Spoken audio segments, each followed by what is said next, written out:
If you feel ready to start your clothing line, but you're not sure where to start first, this is usually why.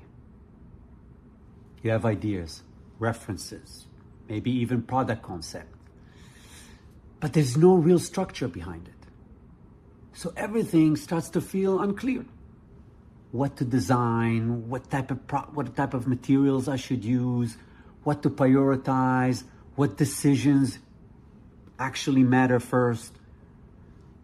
Most people think that the first step to do is to go and make the product.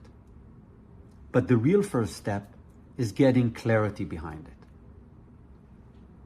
What is the product that I'm making? Who is it for?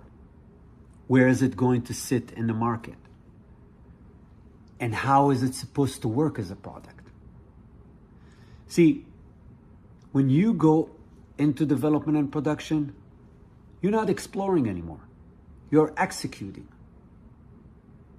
Clarity comes before execution, not after.